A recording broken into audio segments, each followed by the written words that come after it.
I'm calling the regularly scheduled school board meeting for July 11th, 2019 to order. I'm going to take attendance and roll.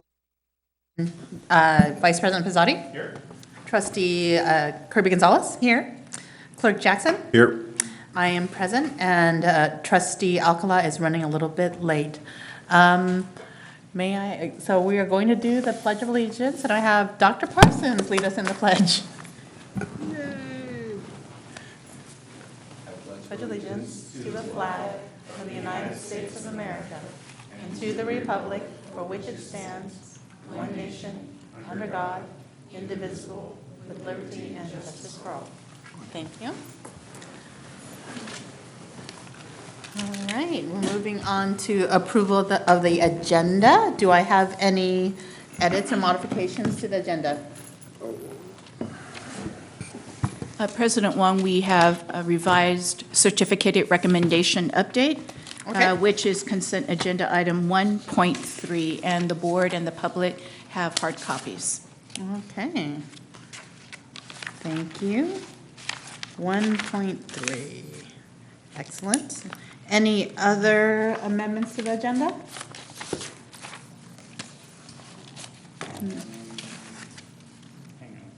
Okay, I'm hanging on for a sec.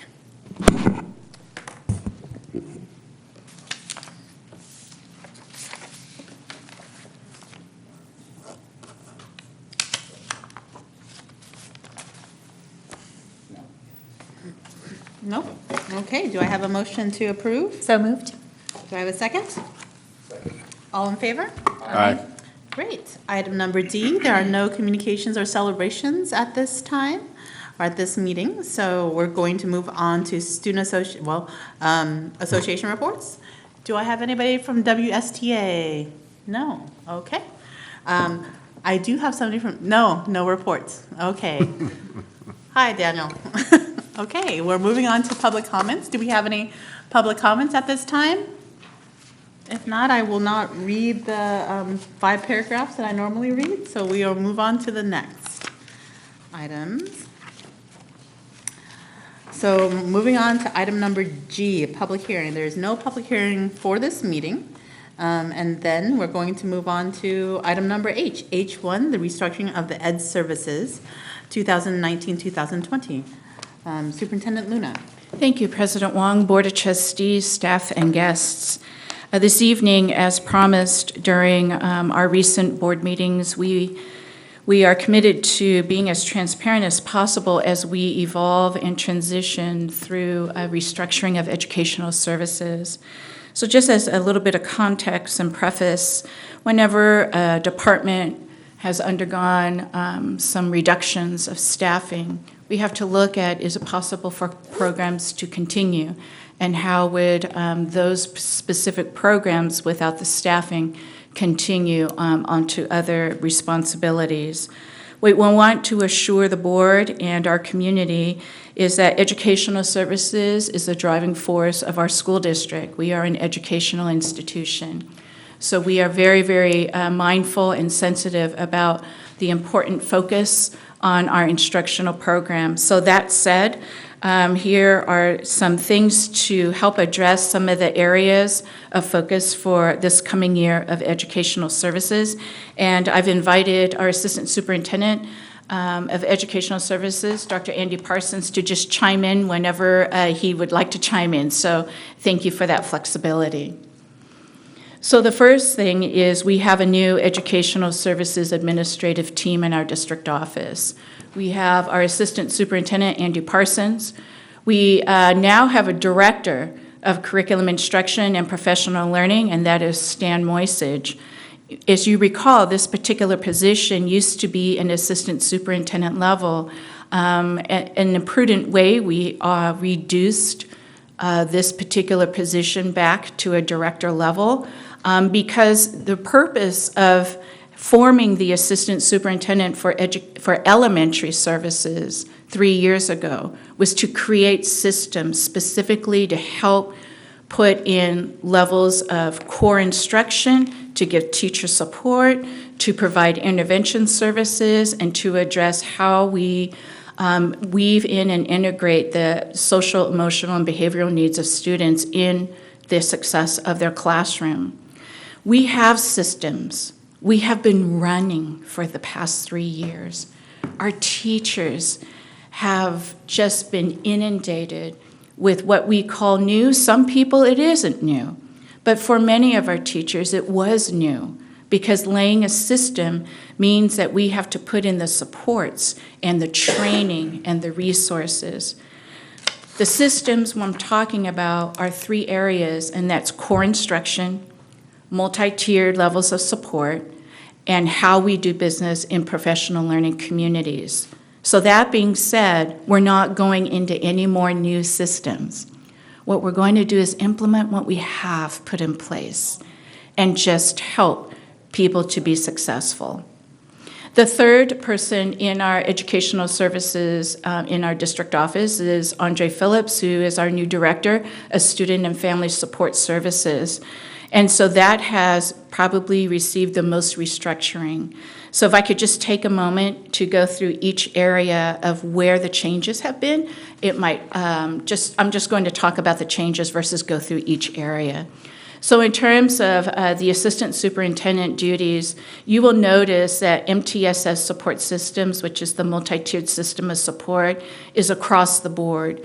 Because MTSS, we believe, is not something additional that we do. MTSS is what we do. The change having to do with Dr. Parsons is the area of accountability. Accountability is a little bit different now for our district because we have a new accountability system in California. Our district is in differentiated assistance, meaning there are specific areas of special education and students of foster youth and homelessness that are identified needing to show greater progress. We also have 2 schools on what we call that CSI acronym, and Dr. Parsons, I'm having a hard time remembering that. Comprehensive Support and Intervention. Correct. Okay, so that's at a school site level where the state would like to see more progress in specific areas.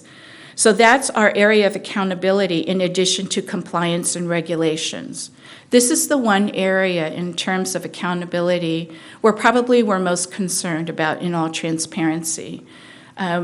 What people don't see is in a school district, we carry the compliance, the answering the liaison between the CDE, between the federal government, between any kind of entity that has funds coming into the district, of which we are then held responsible for, dotting all our I's, crossing all our T's.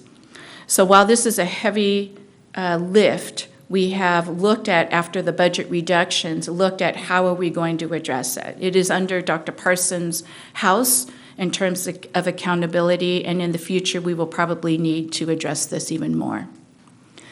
Under Stan Moisich for the Director of Curriculum and Instruction, the areas that we added here were the internship programs because it was a great suggestion that we have a lot of work in terms of the West Sacramento Home Run Initiative to help support our students all the way from preschool all the way up to going to college. And so we want to make sure that we identify those specific partnerships. We had interns coming from River City High School, and so Mr. Moisich is very well aware of how that runs and will be a great support to the high school itself.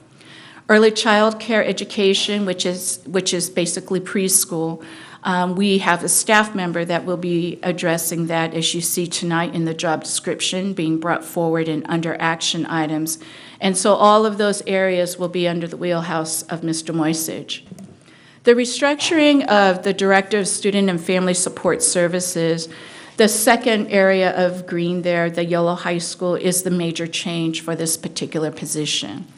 With the elimination of the principal of Yellow High School, now Dr. Phillips will be the administrator in charge of Yellow High School. He will be located at Yellow High School, and he will also be located in the Student and Family Support Services Department.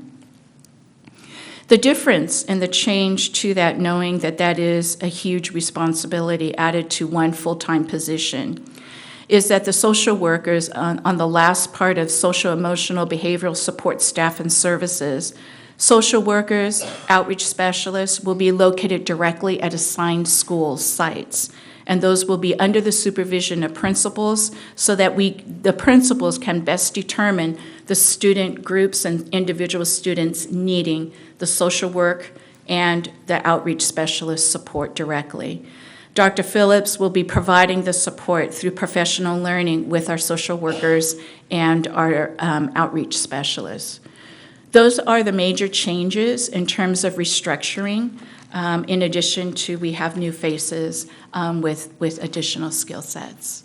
So at this time, Dr. Persons, I'll ask if I've forgotten anything before we move on to some areas of support. Sounds great. Okay.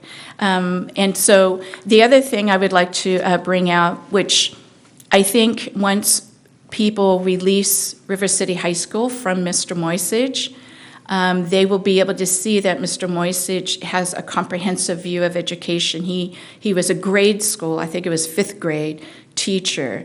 And so he's been in secondary for a long time, and we want to make sure and ensure people that he is feverishly studying the primary grades, intervention, and how to best support kindergarten, 1st grade, 2nd grade, and 3rd grade. So he will be facilitating the work and the support to the DREAM team and also the READS team. So when we talk about multi-tiered system of support, the MTSS, what we want to try to discuss is that it's not another thing to do, that it's what we do every single minute that our students are here at school. Part of that is we want to just think that these are the students who need the emotional and social support, but what we really, really need to focus on this coming year is that MTSS is first about good, strong, rigorous instruction, and that's for all students, So one of the things that you're going to be hearing more and more about is what we call shared responsibility with shared accountability. In other words, we're going to resist the temptation of saying those students. These are our students. And so that's going to be our new frame, our new mindset, and in terms of sharing responsibility and accountability. So on the professional learning community's growth continuum, here's what our focus is going to be as more and more of our employees are getting trained in professional learning communities, and we are practicing what we're learning every Wednesday in the PLT time when our students go home an hour early and our staff stays an additional hour. Here are the changes on our growth continuum. The first is that we're focusing on learning. It's not about clipboards and looking at what teachers are doing. We're looking at what students are learning, and that's a huge shift and a change. The second is a focus on what students learn. So, in other words, what are the standards for our students? Thirdly, the demonstration of proficiency versus let's just get through this pacing guide. We want to be very deep in what our students are learning. Next, we want to go to more open sharing of practice, which is why we instituted the Wednesdays professional learning time. Again, these are our students. These are our kids, not somebody else's kids, which when we look at past practices of public education across the nation, whenever we take kids out of their general classroom and put them into small groups somewhere else for a big portion of their day, those aren't our students anymore. It's easier to say, well, that person's going to take care of the students' needs, when in all essentiality, it's all of us working towards each student's needs. Lastly, we're looking at a collaborative team approach to identifying standards, and that's what the teachers have been working on. That's what they've been wrestling about. They've been wrestling about which one is the essential standard. What does rigor look like? And those are the important conversations to have to help us serve our students better. So when we talk about tiers 1 and 2 and 3 in MTSS, tier 1, we look at our goal is to get that, it's a majority of students, up to 90% of our students in Tier 1. Because we just started this work 2 years ago, our tiers are a little bit out of proportion. Our Tier 1 is not quite at that level. When we first started, our Tier 1 was the smallest part of the triangle, and Tier 3 was the biggest part, like Tier 1 should be. So we are slowly shifting the tiers to the appropriate levels. In academics, this is what we're going to be focused on, because this is what our teachers have received training in, and this is what we're getting feedback of. I want more of this. I know that that's what's supposed to be working. When we talk about our Wednesdays, we're going to go through guiding questions, and there's 4 that we've been trained in our professional learning communities training. And if we just stay with those basic 4 questions in our discussions as professionals and as educators, we will be better for it. Our students will be better for it, because we will be very focused on students. Tier 2 is a smaller group of students. And when we talk about that, we're looking at our guided reading program. We're looking at flexible groupings. And, when I was a teacher many years ago, cooperative learning and flexible groupings was the thing to do. And it still is, because the research shows that it is working, and it does work. So we are working on these areas in terms of our Tier 2. Tier 3 is the most intensive level of support, and you'll see that it includes before, after school, and summertime, because that's when we need to catch our kids up the most, because they need more time, or they need specific targeted time of instruction. The other part in here on the intensive level are specific programs that we have seen that our students and families love, and that is something like Youth Court, where it is the most intensive level where a student is right on the verge of, you're not going to be in Washington Unified, or here's how you can stay in Washington Unified and heal through that process and go through a program like Youth Court, where we saw it very effective this past year. So that's when we think about, how do we serve our students?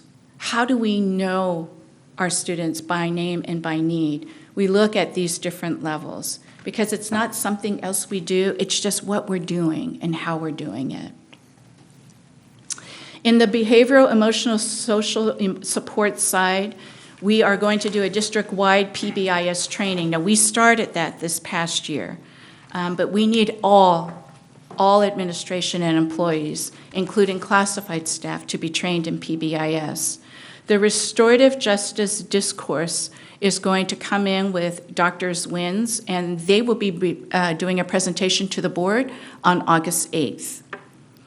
We will continue our alternatives to suspension, not because we want to reduce the suspension rate, but because we want to keep our kids in school and help change behavior versus removing them away from the learning environment. So those are our different ways that we're going to focus. Now, these systems have been laid in the past 2 years. Now it's up to us to really make sure that they work and refine it along the way, support staff, and make sure that it is effective and efficient. I think that's it for me. I'm just wondering if maybe the board has additional questions, or Dr. Parsons, if you want to chime in here. I will. Good evening, Board. I would like to chime in. There's a reason that Superintendent Luna wanted to bring this to the board tonight, because in the last 2 years, I've been talking to a lot of staff members, parents, students, administration, and there's a confusion on what some terms mean. For example, because we had Ms. Latimer being the MTSS coordinator, all of a sudden it was it was like youth court was MTSS. That's not MTSS. It's a strategy within the system. So we really wanted to bring that to you because we're just going to be digging deeper, and what the Ed Services team is going to be doing is creating common knowledge and common language among all of our staff so they understand that the RCD work that we started 2.5 years ago is MTSS. That's core teaching. So I just wanted to bring that to the board, that's what we're going to be doing, is making sure everyone has that common knowledge. And there's so much more that goes to this. This was just like the general umbrella, because we could spend every single board meeting specifically talking about just one box, such as special education. What does that look like? Because we're doing such a transformation about what special education truly is in Washington Unified, meaning it's under the umbrella of general education.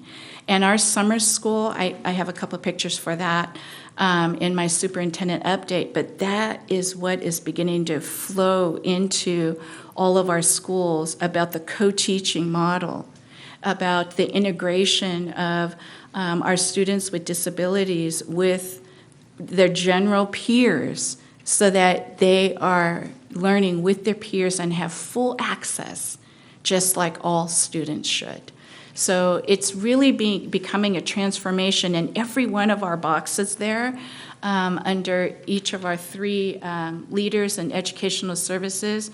There's so much that goes into each one. But we just wanted to give an umbrella view of that tonight, and we could talk for hours because this is what we love to do. Trustee Alcala? I just had one question. On the alternatives to suspension, could you give me an example of what that would be like? We had some concerned parents last week. Yeah, so alternatives to suspension, one thing before I explain like an example is we are still suspending our students. We're suspending our students for, I think there's 4 or 5 areas that are non-negotiable to suspend. So alternatives to suspension would be a student who maybe is defiant. We no longer can actually suspend students for defiance. I know back in 2008, 2010, we were suspending kids just for being defiant, and we no longer can do that. So what would the alternative be to suspending a student? We would have that restorative conversation of how that student's defiant behavior is impacting the classroom and impacting the teacher's ability to serve that student and the rest of the class. Whoever is involved in the situation, that's what the restorative practice is about. It could be a fight, and that could be controversial because a fight is not one of the 5 non-negotiable suspensions. It depends on the intent of the fight. It could be the very first offense ever. It could be a student defending themselves. Every single discipline area of a student is individualized. But alternatives to suspension are things like that: defiance, cursing, profanity. We used to suspend students for cursing. And so we do other means to help change that behavior in the school setting for the student versus sending them home to hear more profanity on TV. And youth court also could be And an alternative to suspension, yes. So there are a multitude of strategies we can use. There could also be after-school detention. There could be service. There's lots of different alternatives to suspension. Do we specifically have one for like cyberbullying in the district and propagating the cyberbullying? Actually, I'm not sure that would be an alternative to suspension. Okay, Yeah, thank you. yeah. Clerk Jackson?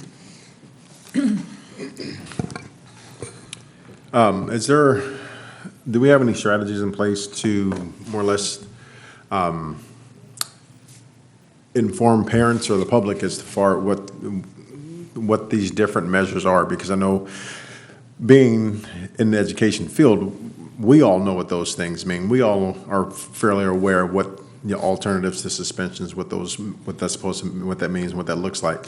But if I'm just the parent or general public, to me, that just sounds like you're basically saying that there's no discipline. Yeah, yeah. You want to go ahead now? Can I hold on for just one moment there? Oh, go ahead and answer, and then we have a public comment after the answer. One of the things that we're doing is we will be promoting that with our parents because it's summer. I'm trying to wait till all the administration gets back because obviously a lot of brains is more than just mine. And so we are going to have, I call it a buffet of different options that administration can use. The most important thing about alternatives to suspension is that they're creative. And that's why I want to get a lot of input when the education team gets together with all of our administrators. But parents will know. And just to value add on that, I think it really is hard on parents. I think it's hard on the parents of perhaps the victims, or they don't really understand the whole situation of the form of discipline because we're unable to share what happens to the other student, only talk about their own student, which makes it even harder. And so, yes, we want to help our parents know that we want to keep our kids in school. Here are some ways that we are going to address keeping them in school, but still addressing discipline. And here's the progression of the discipline.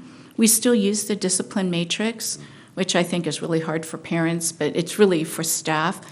And it is a reference for parents of what are the options of administration on the different areas of discipline.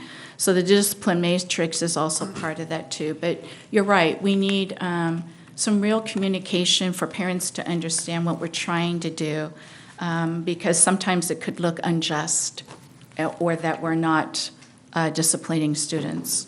And I think Superintendent Luna said it best because one of the things we need to do is differentiate between discipline and punishment.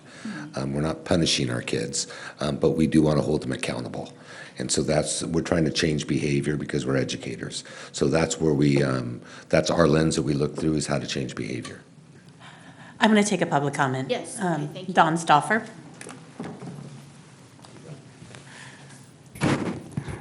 Good evening. Good evening. I just wanted to provide a couple of observations as a classroom teacher and someone who works with classroom teachers on the newer systems and alternative to suspensions. So one of the things I've heard quite a bit from teachers is they'll have a student who's being very disruptive in a classroom. They'll send the student out, and then some time later, usually only a short time later, the student will return, and with a notice from an administrator said there has been a restorative justice circle or some other action, and in essence, nothing has changed. So one of the problems is that in some kind of restorative practice, the person or persons being aggrieved, the classroom and the classroom teacher aren't participating in the process because they're busy trying to do instruction, trying to do learning.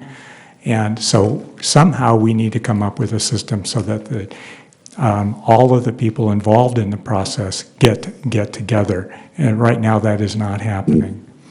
And I know from multiple teachers who I've spoken with over in the last year, lots of cases where many of the things that were just mentioned by the superintendent occurred, and there was absolutely nothing done and no change occurred.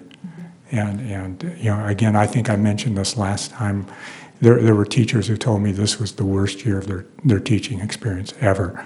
And I realize that this is not just something that's Washington Unified, because I do see teachers from all over the place, and it is a problem statewide, if not beyond that. So I understand this is a learning curve, but I'm hoping we can have an open dialogue on how to make this work better. Thank you. And just to kind of piggyback on what Don was saying, I think that was one of the reasons for my question, is for that very reason, because I think a lot of times what happens is that parents and teachers alike are used to discipline in schools looking like a certain thing. Right. Okay, now in the last 5 or 10 years, there's trying to be more of a shift to that. And where the problems arise is where there's a lack of communication. Not only a lack of communications to the parents, but also a lack of communications back to the staff. And so it could be true that nothing was done, but at least the perception of nothing had been done takes place because the actions aren't communicated back to the people who are reporting an offense, or they're not kept in the loop for whatever reason. And so to me, moving forward, I think it's important to have some sort of a structure outline so that not only parents are aware of the new processes, but also those actions are being communicated back to the staff so that the perception of, well, nothing is being done has less of a chance to develop. Yeah, I totally agree, absolutely agree. And every comment that was made in regards to the shift to alternatives to suspension, it was very clear. That is the pattern. That is the underlying theme, is the lack of communication, not just to the parents, but to the staff. And so we have to put a protocol in place. We have to. And I'm glad that Don said what he said, because, you see, it's not a true restorative practice. Because if it happened in the classroom, the teacher has been affected, which is the reason for the teacher requesting the student on a referral. So that's the person who needs to be part of the restorative practice of the circle. So it's not really truly then being implemented to its truest degree. And so that's where our work is going to be. We have to get better at that. And we will not repeat that, but we will get better at it. So you realize this has been something that I've been talking about since I've been on the board, having established it in Oakland and having it actually become a national conversation and back and forth, that you have to do it with fidelity. I've always said 3 stools, right? The perpetrator, the victim, and the community. Consistently, I've said that. Absolutely. And so I hear that you've kind of evaluated what a restorative practice is versus true restorative justice programs. Yes. Right, there's, even if you could just say, even if you just mention youth court, it's actually one way. How are you actually restoring the entire community that was harmed in the event that occurred, right? So again, now I'm looking at Andre, who's now, welcome, welcome. And then I would tend to concur if it's hard for me to imagine that a real restorative justice circle happened when the community or the victim was not part of it. I would never call it a restorative circle. Just to be clear, Right. And that you have to why- implement with fidelity. Right, and that's why the need for the unifying language, because that is not restorative practice. But yet, It's a people are restorative calling practice, it but it's that. not a true restorative justice. Right. Correct, Right. and that's also why we're partnering with Yeah. YCOE, with PBIS, and we're partnering with the WINS with restorative practice, because we want to create a district-wide system to make sure, because I totally hear what Mr. Stauffer is saying, because we've talked about this extensively. Yeah. So we It's are not- creating yeah. the system to make sure all of our leaders are trained appropriately. Vice President Pizzani? Oh, Trustee Kirby Gonzalez? Thank you. I appreciate this matrix that you've put together. I know that we have created more for everyone's plate, and so I appreciate the way that you have moved this around and that you have done this. And so thank you for that. And I have some pieces that might be part of this that would come up with the priority discussion versus, an overarching matrix that I'll come up with later. But if you could just briefly share with us, since there are big pieces that stand under these 3 names, and you did touch on, Superintendent Luna, that the early childhood education and after-school program would also have a staff member here supporting and helping. And do you envision that being in other places too, youth court, others, so that there are other hands that are in this work as well, in terms of supports that might be offered from vice principals or whatnot? right, no, that's a really good question. When we look at career technical education, maybe can I bring that, is it still up? Okay. When we look at career technical education, even though it's in the wheelhouse of Dr. Parsons, what we want to make sure to know is that Dr. Parsons is overseeing the implementation of it. So he himself is not going to be doing the administration of CTE.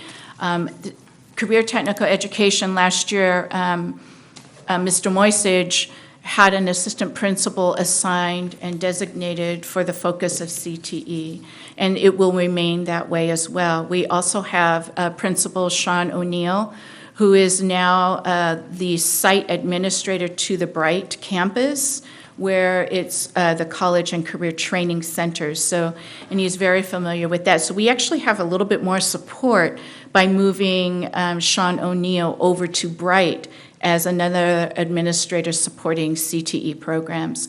It's in Dr. Parsons' wheelhouse because he meets with the city in regards to the Home Run Initiative, because as part of the city's initiative of fourth base. I'm a baseball player too, for goodness sake. The home base for college, attending college. He has been working with the city, making sure that students do actually go through a CTE pathway. They have to finish 2 courses in the CTE pathway as they get qualified into that scholarship money. So that's why it's in Dr. Parsons' wheelhouse.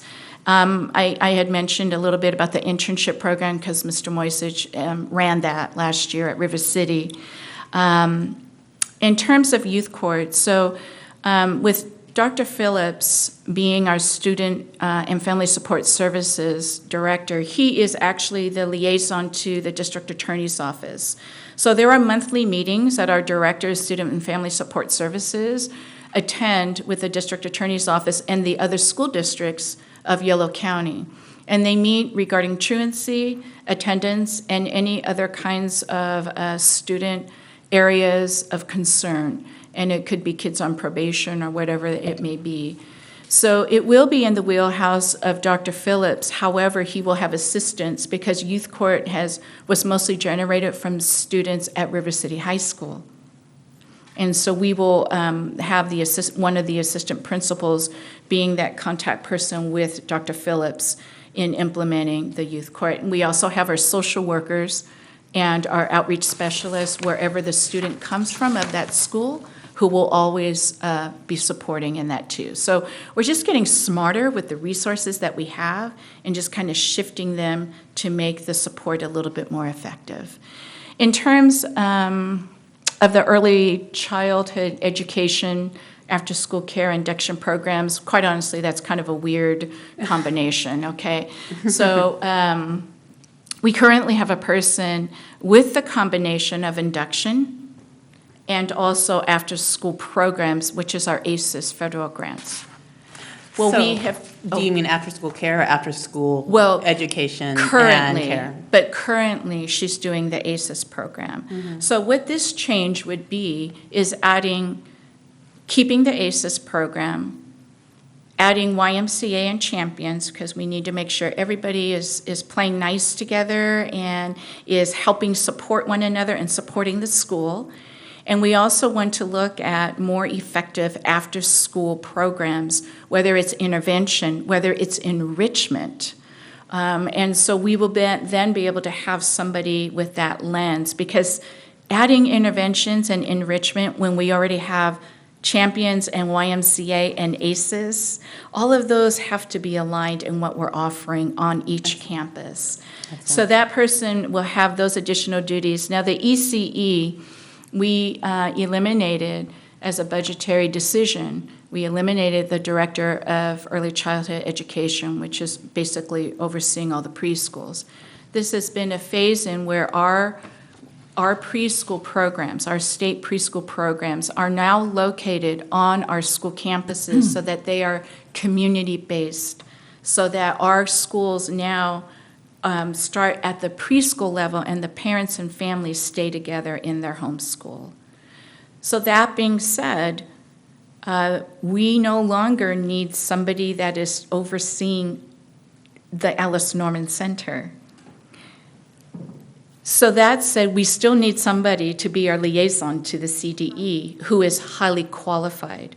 Highly qualified meaning they have to have ECE units and they have to have ECE documented experiences in their transcripts that qualify them to be at an administrative level, to be the liaison to the CDE.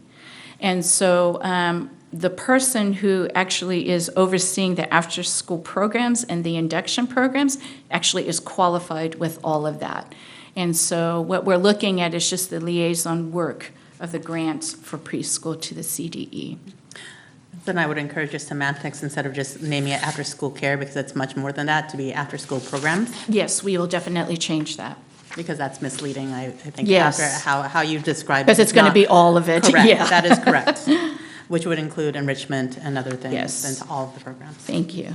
And of course, we still have Stacy Tran, which is our EL coordinator and programs. And so you see that under Mr. Moisage, he doesn't actually run those programs, but he supports Stacy in running Great, those. thank you. And obviously, we don't have Sue Massey-Clover up there, but she's going to continue on as Director of Students, Special Services. Thank you.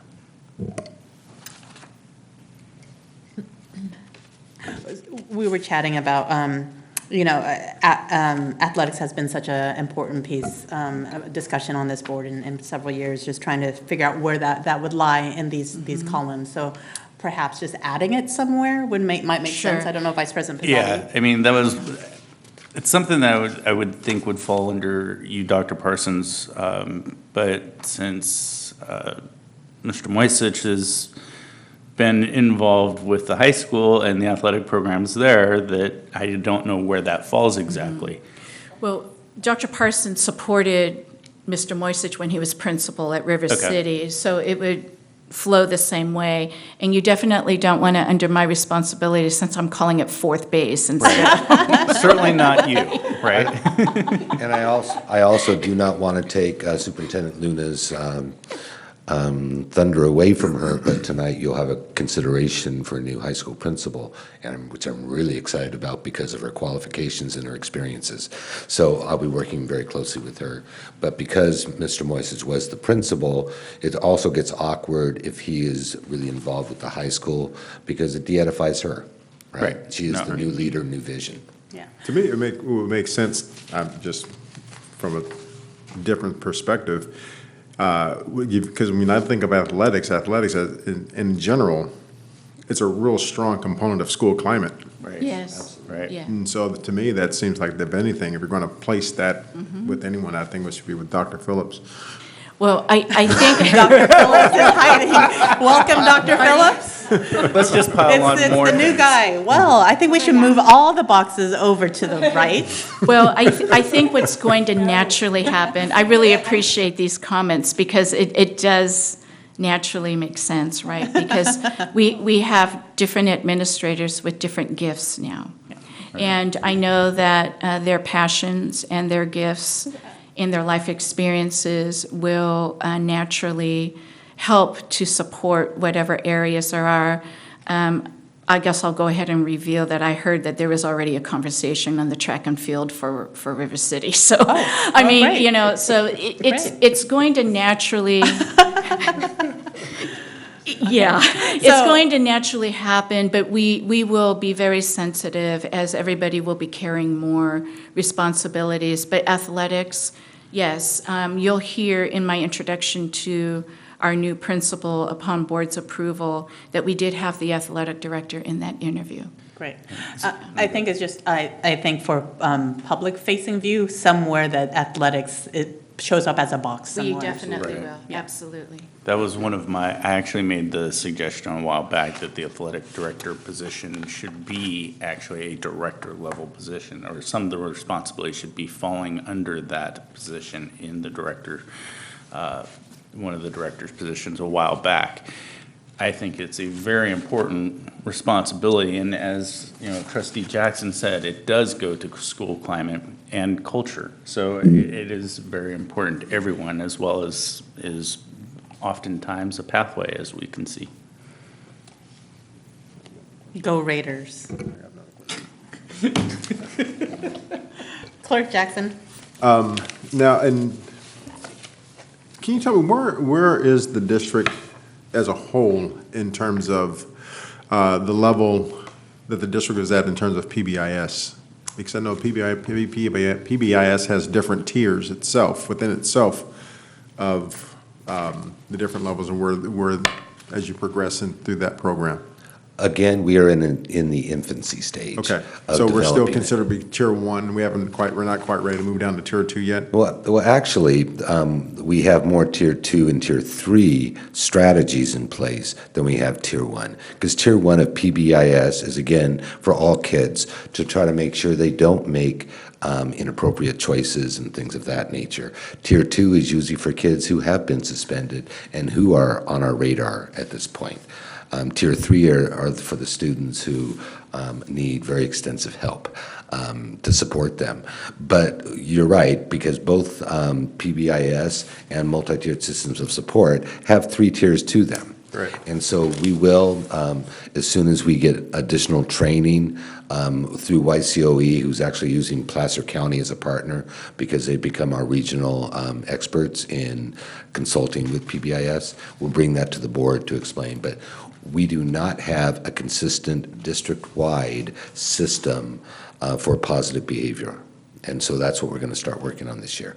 Well, because the reason why I ask, because I know because based on tier 1 of PBIS is really when schools go out and they develop their action plan, their acronym or whatever for the behaviors that they want to support on their campuses. Right. And then where you go all the way down to tier 3, and now we're talking about bringing in curriculums to help support that type of those types of behaviors. And that's where, like, for example, at my school, one of the things that we did was when we brought Sac State in to bring in their program to work with our students on a every other weekly basis throughout the course of their semesters. But that's a tier 3 type of deal, right? In PBIS. So the tiers in PBIS and MTSS they're similar, but they're different. Absolutely. And so I was just curious to find out where as a district as a whole, where would we fall in terms of the PBIS? So I know just about every school in the district has completed at least the preliminary parts of tier 1 with their acronyms. I mean, I know River City has theirs. Their acronym based off of the Raiders, and Bridgeway has, I forget what the Bridgeway one is. Be respectful. Yeah. So that's kind of where, because I mean, it would be nice to be able to have all the schools in the district progressing down that Absolutely. at the same rate. And so that way, if we have a school or two that are still in, at level 2, and still but maybe they need help progressing down to level 3, to those higher levels in PBS, that would be something that we can kind of tie things in and get everyone on the same page. I totally agree with you and the board around PBIS, and that's why the whole focus this year is common knowledge, common language, because not everyone has that same, that frame of reference. And so that's what we're digging deep down this year. One thing I failed to mention on the last slide here is we can't do this on our own. We need help. Every school district gets help. We need consultant help. We need partners. And our partners that we work with obviously will be PBIS, where we are working again, as Dr. Parsons said, with Placer County, because they are known in the state of California. Placer County and Orange County are the 2 counties that are stellar in training trainers for PBIS. And we are working through our county office, so we're not on our own on that. You see on the right-hand side there, we also have other partners. We have our Yolo County Mental Health, and that includes the Yolo County Children's Alliance. That includes the Yolo County Mental Health urgent care right here over by our district office. It includes our Yolo County office, it includes our Yolo County DA's office, and it includes also other levels of mentoring such as in youth court, but also we probably will not repeat the district-wide buddy program, but there is a way that schools can engage in that on their own. I have always advocated for every adult, if every single adult would take on one child, just one child, as their person of the year. And in previous years, I showed where even our transportation director, our director of fiscal services, each of those two took on one student and changed the life of that child for that school year because another adult that they don't see every day cared and gave extra support. So we will be looking at all these different levels with the help of different partners. And I just want to remind, maybe this is even a conversation for later because that got really different from it. But we did on this board adopt second step curriculum, and we've done other pieces. So getting an update, hearing what's happening, and then how to make it better so everybody's together. I think it sounds like an update down the road to keep for a future agenda item. Great. Do we have any other comments on this presentation item? If not, thank you so much.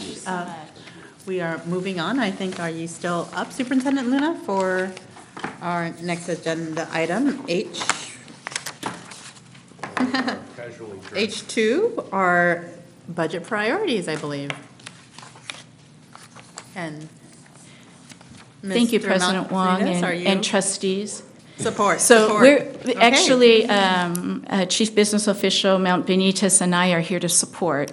This is a board discussion in regards to board priorities. We lived a very tough year last year. Anytime a school district has to make reductions in services, it's really difficult. And so we are now at the end of the fiscal year of 2018-19. The board approved a multi-year budget. You approved the multi-year budget that included the reductions made. And it also included all the revisions from the state level up to that date in early June. So it did not necessarily include every single change that the governor put in later when he signed. That said, when the board looked at the multi-year budget, you saw that you addressed the structural deficit really well and put the district in very positive, healthy financial status for the next few years. So you should be really commended for that. That's the toughest work, I think, of a board. That being said, you've also heard at every single board meeting comments of, what are priorities? What will we miss through these reductions? We've heard different things said in public comments, such as reading intervention specialists. We've heard things such as interpreters. We've heard things, we lost a social worker. So it's really now time for the board, now that the budget has been approved, now that you see what the multi-year budget looks like, we're here to support you in your discussions, in your questions, in your thoughts, to prioritize what you see anytime that the board makes a decision to enhance or supplement a program. It should be based on conversations that you've had and a priority list. So we're here to support you to engage in that. Great. Without further ado, I believe Trustee Kirby-Gonzalez, this was an item that you were wanting to put on this as well as others, but we'll start with you. Okay. I wasn't going to go first, but I will go first.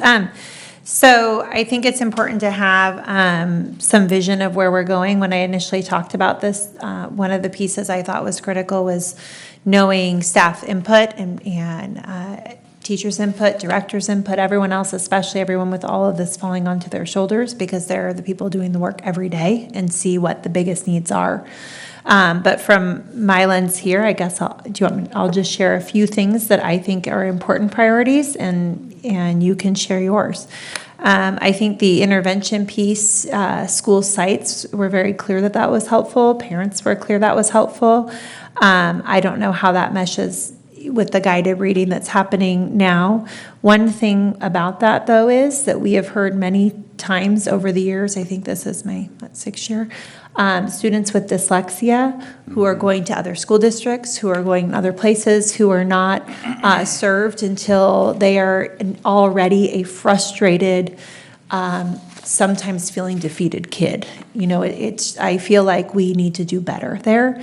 And so if we look at this intervention position and what we've had before there, thinking through what that looks like if we had an early dyslexia screening within that position. Also, I did ask other districts what they were doing with dyslexia, and would you believe that one said, oh, we went to this great training from Washington Unified that Washington Unified put together. So I know that there are things happening. I misplaced the name of that now, but how that fits in with serving students in that tier for them. We're already doing some of that work.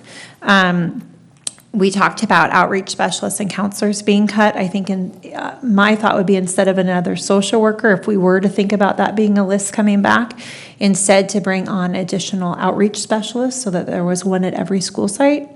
Outreach specialists across the school site, I've seen the work they're doing. They're constantly in that room with kids. Principals are constantly saying, hey, I have somebody to talk to you. And then the others moving and being roving. And the other two pieces that I'll just throw out there would be, this is obviously, I really appreciate my colleagues in bringing up the MTSS, PBIS, what are we doing, what are our alternatives to suspension? And so I know that this is a program that brings with it some baggage, but I think the idea of an opportunity class, not as a place for punishment, but as a place for support for kids to get them back into a regular education classroom with check-ins to get them back in. Then when a teacher does not feel or feels a student poses a safety risk to themselves or to other students, that they're not simply moved around if there's a way to look at support. So that's a conversation that really goes with the others, but I think it's a conversation that I've heard from every level, from cabinet to teacher, about missing something similar to help give that really important intervention to kids when they need it. And then keeping a close pulse, this I think is important to have district feedback on in terms of the translators, MTSS, a VP at YOLO High School. I mean, those are the things that I would defer to staff to tell us what they need, but I see those as YOLO High School is a concern. I think it's a lot to put on someone's plate when they're evaluating staff, classified, certificated, they're doing all these other pieces. So is that a need? And I think that will have to be a discussion that comes from staff later, but thinking about those pieces, is an accountability person needed, since, you know, looking at people's plates. And then the last one, as we look at priorities, this is not one that we've had before, but it's one that's been in our LCAP. We got it in our LCAP for a few years, and it's national board support. I think we lost our last national board teacher, Melissa Oliver, unfortunately. But national board support is a known professional development that is focused on teachers individually, their classrooms. I could bring you a whole bunch of research to support it. Again, it's in our LCAP, and we are not there to run a full support program. But if we talked about earmarking money for a stipend for teachers that want to go through the process of national board, there are a couple statewide advocates that are working to help connect people with this professional development. It's a multi-year professional development focused on teachers' reflection, knowing their students, knowing their curriculum. And I don't think you get any better than that. So I would advocate for a national board piece so that we could pay for people to go through the program, because it's a few $1,000s to go through the program, and then maybe a stipend for incentive. And you sure get a lot out of it, because teachers are doing all that extra work on their own. Thank you. Done. Trustee Thank you. Alcala? I just kind of. Thank you. It's just a comment. I want to agree with Board Member Kirby Gonzalez. I think the outreach specialists would be something we really want to look at. And just out of curiosity, how many outreach specialists? I think with the large number of students that we have, numbers are more important at this point, you know, to be able to reach as many as possible. And what would, I guess I'm looking at numbers, how many outreach specialists rather than a social worker could we replace? Yeah, we are moving into, well, we are in this school year with 4 social worker Okay. positions, which means that they all share, 3 share our 7 elementary sites, and 1 shares Yellow Campus and River City High School. Outreach specialists, I believe, I don't have the number here, but I do know it would take 1 or 2 more outreach specialists to put 1 at every single site. We do have a couple that are itinerant, but it would take 1 or 2 more to put 1 outreach specialist at each site. Okay, thank you. Clerk Jackson? Well, this probably won't come too much as a surprise to anyone, but I think for me, moving forward, I think one of our primary focuses needs to shift towards special education and full inclusion for all of our kids, because it was nice, I was very happy to hear and to see that, we're trying to move the focus of the language that we're using from those kids to our kids, because they all are our kids. And if we're talking about our kids, then we need to make sure that we are doing everything humanly possible to make sure that we're servicing all of our kids in the best way possible. And the best way to do that for all of our kids is through full inclusion. Now, that being said, I understand that if you're going to do full inclusion, it needs to be done properly. It needs to be done correctly, which means it needs to be done probably in most cases in a co-teaching model. Doesn't necessarily mean that all of your classes are co-taught, but as you move through certain grade levels and at different sites, particularly once you get into the high school grades, into the middle school areas, you can have a couple sections of co-taught classes. This is one way that's kind of to split that up, and that's the way that we can truly service all of our students in the best way possible. Because if there shouldn't be any reason for us to be continually to use the pull-out method when it comes to servicing our special education students, because they can be served just as well, and if not better, in the general classroom setting. So I was glad to hear that language is taking place. I was extremely excited to hear that it started through the summer program, which is fantastic. I think it's a great place to start, because I think that's one way to take the stigma and the fear Yes. that a lot of teachers will have when you say, "Oh my God, I'm going to have kids with IEPs in my class." Well,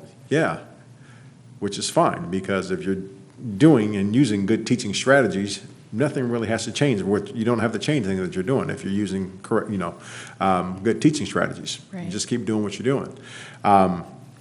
So I think that should be a priority. And I know there was a lot of concern from a lot of our parents when we eliminated the reading specialist positions. Then I'm not advocating that those positions be brought back in the way that they were, but if there's a way that we can bring them back in a way that is more efficient and that we can serve more students, or serve students more effectively, if that means, and that can be accomplished again through that co-teaching model. It can be accomplished a number of different ways, but be able to start exploring those avenues, and where we can bring them back those situations and those positions, so those students who are having difficulty in the very early grades, at the absolute latest by 3rd grade. There's no way in the world we should ever have a student that makes it all the way to 3rd grade and can't read.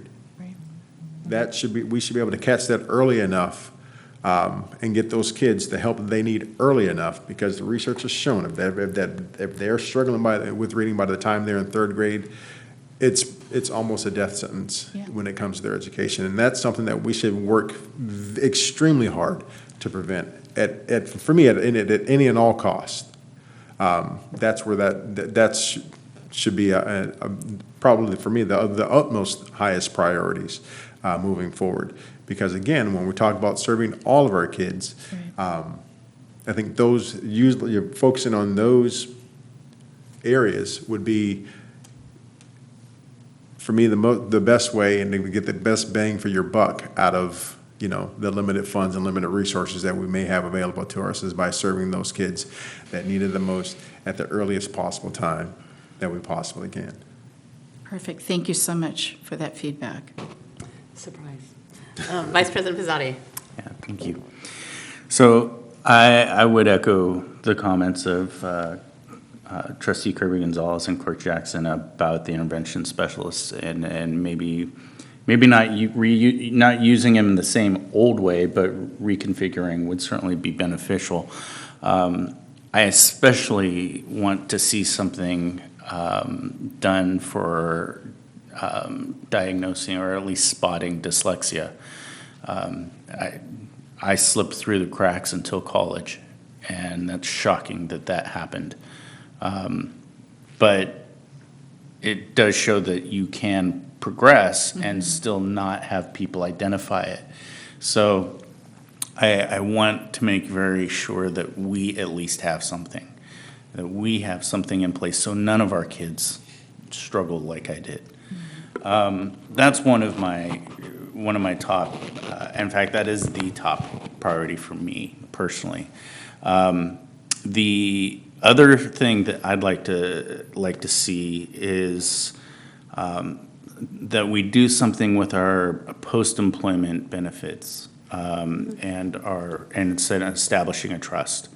So when we come on hard times again, that we have the opportunity to turn on that trust spigot and backfill our general fund with that money, even if we have to cut, So that is something that, is, I think, incredibly crucial.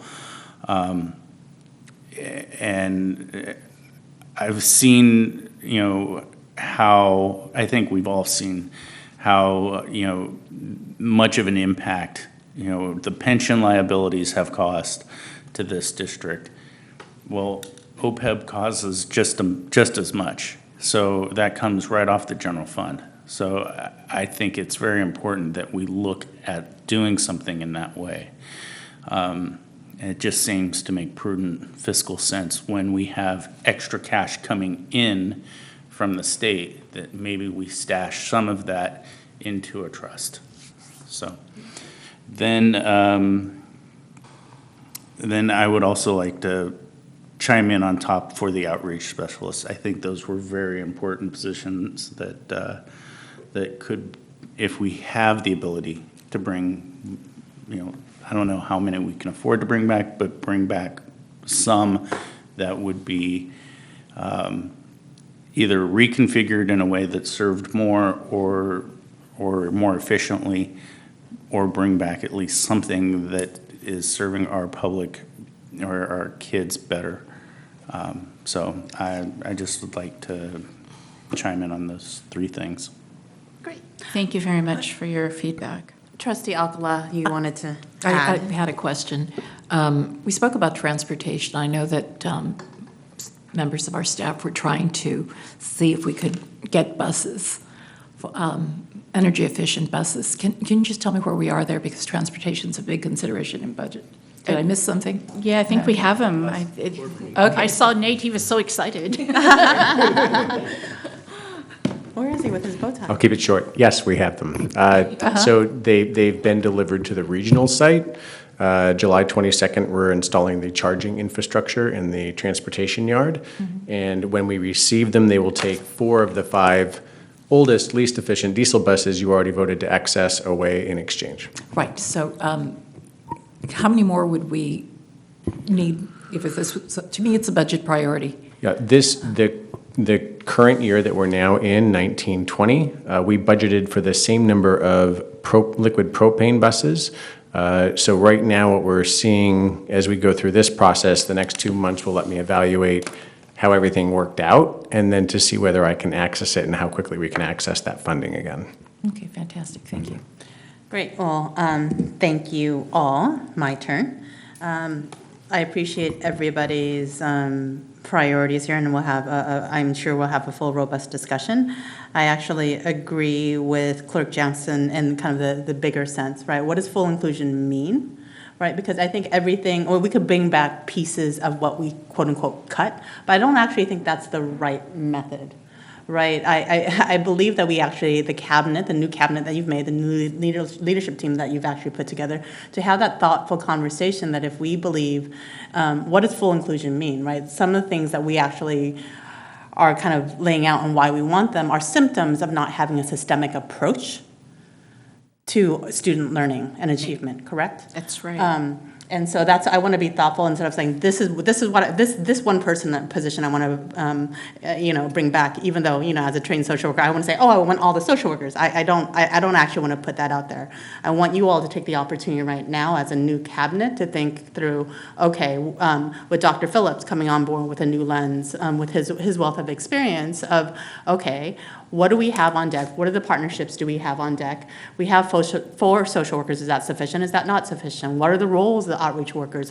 What are the roles of the new therapists coming in from the county mental health department? What are the roles of the DA who wants to come in and do training? I want us to be thoughtful about that instead of saying, oh, those positions were cut, so let's just bring them back in piecemeal form. I want us to have that thoughtful, holistic conversation, and I'm starting with inclusion because for me that's the umbrella, right? If we want all kids to learn by name and by need, right? Even though I know Clerk Jackson and Vice President Pizzati, you're very much spoken on the special ed, I think it actually is a practice and a vision for the entire district. Yes. Right? Yes. And the social workers and the teachers and the classified staff support that overall vision, right? Whether it be a reading intervention specialist or transportation or our outreach workers, our translators, our home liaisons, whatever it is, we need to have that bigger picture. Yes. From my mind, I also actually, however, grew from my fiscally prudent sense to say, yes, I would love to learn more about OPEB because that is something that's terrifying to me as somebody what is that? I know you don't like calling it unfunded, what are we calling it? It's not an unfunded liability, but it's an unfunded liability in future years. I know that we got a little bit of help from the state this year, and I will continue, and I know others will continue to advocate for us to get those funds, continuously from the state. But I think we need to have a longer term solution. So those are my 2 top priorities of instead of being piecemeal about it, let's stay up here. And also what is our fiscal reality? And how do we make sure that we're on strong foundations, right? Yes. President Wong, thank you so much for your comments. Thank you all of the trustees for your feedback and your comments. I just want to particularly thank you for one thing that you just gave permission for, and that is for time to think holistically. You rarely get that in education, time to really process through that, because you're constantly running. And this is an opportunity and the perfect time to really reassess what our resources are. Because I can tell you right now, we're not using our resources to the best of our abilities, to the fullest potential, because we've been in a box. And we need to see what is possible outside of our box, such as full inclusion. You don't have to be a special ed teacher to be a full inclusion model. And what does that really look like when you are serving all children in a classroom without labels, but instead we're serving all children by need? And so as we are able now to really think through that, we're not going to have a perfect answer. Sometimes, in all transparency, we feel the pressure to, not by the board, but by our public. And we want to do what's right. We want to do what's right and just for our students is what we want to do. And the board's feedback today is exactly right and just for students. So we will come back. If you will give us permission, we have some time to think through this month of July. You'll see in my update, I have 2 days with all management when we can really start to flesh out. When teachers come back, we have different task force where we will be able to get those pieces of feedback and conversations back in place. And it's that one scary thought of building the airplane while you're flying, where we do have a schema. We do have systems. Now we just need to use our resources to the best of our abilities where they're at, and it may not be the way it's been in the past. It just might be a little bit different now because our students' needs are different. And so that's the message I'm hearing from you. We need to be thoughtful, we need to be strategic, we need to be holistic. So thank you for that, and we will come back. We will come back after we have conversations with staff. Clerk Jackson? And I will, I'll extend this as well, is that, I mean, don't feel as you go through this, you shouldn't feel as though you have to try and go out and reinvent the wheel. Right. Because there's a lot of districts and a lot of schools in our area that are doing some of the things that we're talking about doing and that are doing them extremely well. I know, I'll toot our own horn, but and so on to that end, I would say this, is that as you guys are going through the process, and if you would like, I would encourage you to reach out to surrounding districts and to surrounding schools to come in and see, hey, what does this look like? What does full inclusion look like at a primary level? What does it look like at a secondary level? And coming in and seeing what those things look like. So you can learn from the mistakes that others have already made. Right. And so that way we can avoid a lot of those pitfalls and that not have to go through some of the same growing pains that other Right. places have gone through. And I'll extend an invitation to come and visit the school that I work at, even though I haven't talked to my principal, but I know she'll be fine with that. She lives around the corner. But I would, and then also, we would be more than willing to have you guys out to see what it looks like at the middle school level. Perfect. And I'm going to be reaching out to a couple of our elementary schools in our district that are currently doing full inclusion to see if they would be willing to have us out to come out and take a look and see what it That'd be looks great. like at a primary level as well. Yeah, that'd be So, great. I'd be more than willing to kind of at least lay the groundwork, so to kind of help you guys get the ball rolling on that end. Thank you. And Clerk Jackson, just because, for my own edification and learning, and this term for full inclusion, it's not just in the classroom, it's the entire environment. Oh, it's We talked completely. about how, I will not name your middle school, but how that there was a turnaround because it took some time, right? And that it was not just classroom-based, but it was the entire environment and the other supports.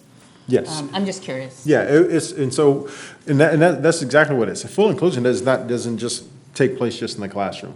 We're talking about in the entire scope of the entire school day. I mean, you could walk into any classroom and you would not be able to tell, or you wouldn't know which kid had an IEP and which kid didn't. Okay. And if you go out at lunch, you wouldn't be able to tell who the kids that were, should be in a special education class or who were not. Because they are literally, it's encompassed throughout everything that you do at the school. All the services that are provided, all the opportunities that are afforded to all the kids, are afforded to everyone. Okay. So, Yes, Trustee Kirby Gonzalez. And my understanding too is that this is on a future board agenda item. When I went through it, that we're going to have this conversation about special education and full inclusion as well. It's listed as a future Yeah, board that is- agenda. that is Yeah, good. so I just wanted to call that out as I was going through the agenda and planning that, because this is a very, well, education, as we know, is messy, it's complex, and it's really important that we have some robust conversations as well, and I really appreciate what you're bringing to the table right now.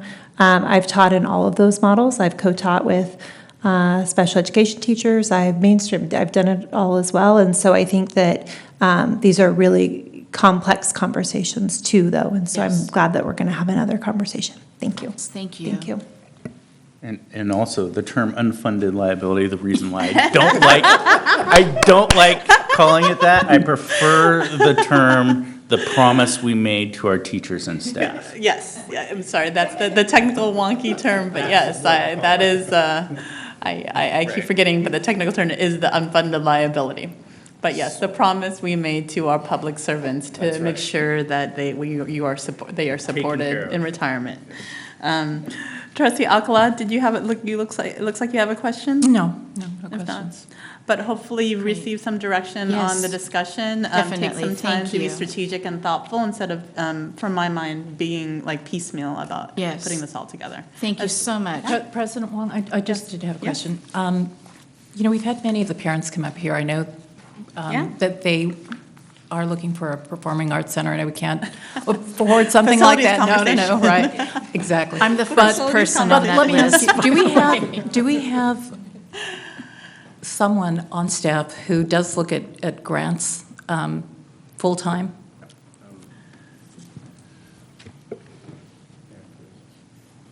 No. So Oh, what we do have is we contract with Kelly and Long as a grant writing and review service, and they're comprehensive. So for example, a lot of our CTE grants that you see, a lot of our grants throughout the district, and that also includes construction grants. So this year, we didn't highlight it necessarily in any way, but we are now in line for $4.5 million of funding because we got on the planning and grant writing train Yes. finally. Thank you. It's not something we were trumpeting, but it's been successful. We actually have already recouped 3 of that $4.5 million. The other 1.5 we're in line for, and then we will be in line for more as new bond initiatives go forward. But also for all other funding streams, we're using the same firm so that they can assist us in all parts of that, and they only get paid on a Contingent. per basis, per service basis, and they've actually been very reasonable. You renewed that contract for this year to the tune of $12,000 for the year, and we've been yielding millions. Okay, thank you. So thank you for that update. I know that it's an excellent investment. I think over time, a lot of public comments have been, what is this contract? What is that contract? Why are we doing this? Why are we doing that architectural? And it's good to just reiterate that without those things in place, we wouldn't have been in line to get the bond money. Right. So Right. appreciate that, closing that loop, appreciate the question, Trustee Akala. Great, thank you. Okay. Moving on to the consent agenda, but before we take that up, we do have a public comment from Ms. Danny Langford.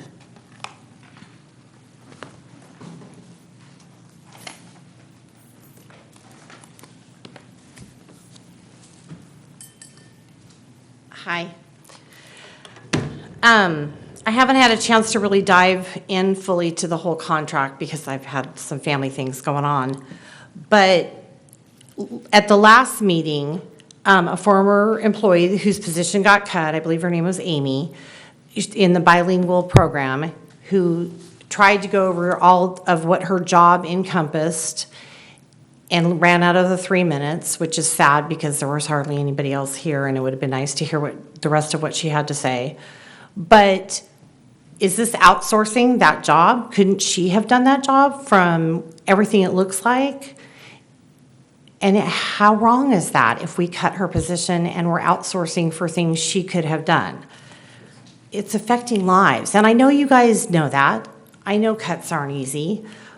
But then when we turn around and hire a consultant or somebody to do the same job, it doesn't make sense.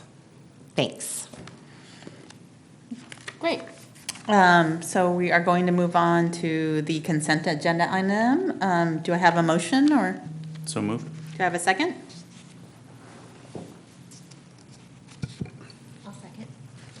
I'll second. All in favor? Aye. Okay.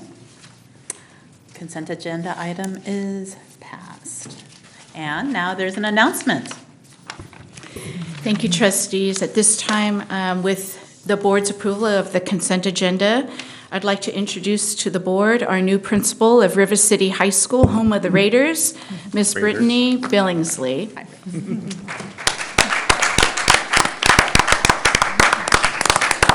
And while I read this about So Ms. Billingsley received her Bachelor's of Arts in English and her teaching credential from UC Santa Barbara. She received her master's in cross-cultural education from National University. Brittany Billingsley has served 18 years in Stockton Unified School District. She has currently, actually after tonight, she served 3 years as principal of a K-8 school in Stockton. She was 8 years as the assistant principal of Edison and Stagg High Schools. She's been summer school assistant principal and principal, and she served 7 years as a classroom teacher of English and secondary education. The interview panel from River City High School was diverse and included classroom teachers, a parent representative, representative from WSTA, the president of CSEA, the athletic director, the school secretary, human resources, and 2 other administrators. A robust panel indeed that engaged in rigorous conversations and discussions. Here are what some of Principal Billingsley's references say about her. Mrs. Billingsley demonstrates an ability to listen and adapt. She has established professional learning communities that have sustained a culture of excellence for staff, students, and community members based on the ideals and action research that aid in developing all learners to reach their potential. Edison High School became an avid demonstration school because of her work, which was behind the scenes of the principal and building the capacity across the school. Another said, she has proven to be a successful principal, a site leader, and a practice problem solver. Her work ethic is strong and speaks honestly about strengths and areas of improvement for both herself and her staff. Mrs. Billingsley is thoughtful and a distinguished leader that motivates with passion for the critical work of educating students. In her role as an instructional leader, she's confident and enthusiastically committed to the success of all students with a proven record of leadership, outstanding mentoring and coaching, and practices a collaborative model. We welcome her to Washington Unified School District.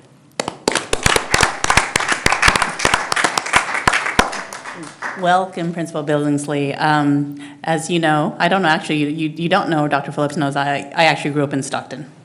And so I'm back home often. And were you the principal at Edison recently? No, 3 years ago. 3 years ago. Well, I mentioned that because I actually had spoken to some local folks who were really impressed with the turnaround that Edison had made in the last few years, where a significant number of students from Edison had scholarships. College scholarships. I think, I wasn't sure if this was actually true. The entire senior class had some sort of scholarship to go to college. And if anybody knows anything about Stockton, E-House, Edison is in the lesser resourced neighborhoods of Stockton, and to be able to actually talk to this person with pride beaming from their chest of how Edison and Stockton has turned around, and quite frankly, I will not say who, but they are actually a little bit sad that we keep on poaching Stockton administrators. So welcome. I'm really excited, and congratulations on all of your past work, and looking forward to seeing how that will translate to our work here. Welcome to both of you. Yeah, Superintendent Luna, you're going to owe the Stockton board some minor gift as we are poaching the heck out of them. So.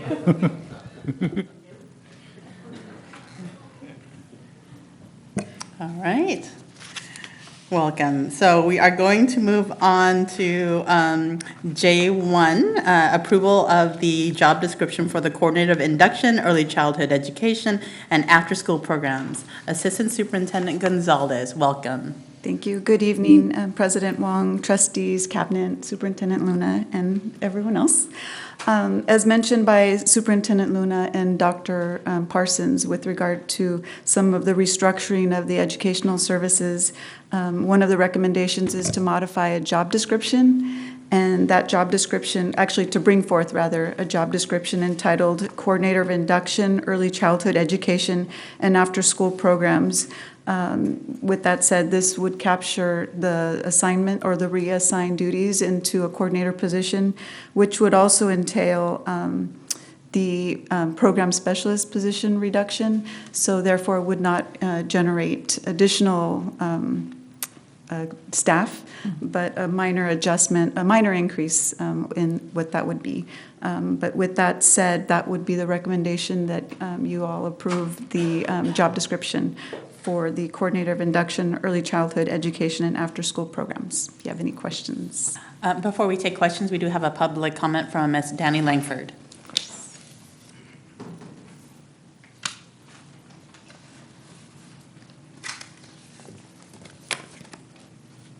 Again, I have concerns, being that we cut the positions and then we're adding a new position. What about the people, the long-time employees whose positions we cut that could be filling this position? Before my words get misconstrued, I realize the reorganization and all of that. It just seems like we're doing things backwards. We're adding positions where we cut positions. This feels like the same position that we cut of some longtime employees.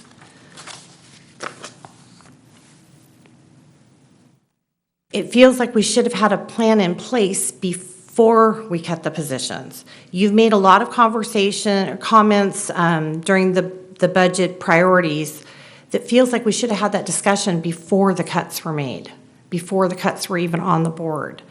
And we should have found out who does what in their job before we cut positions that now we're adding, such as this position.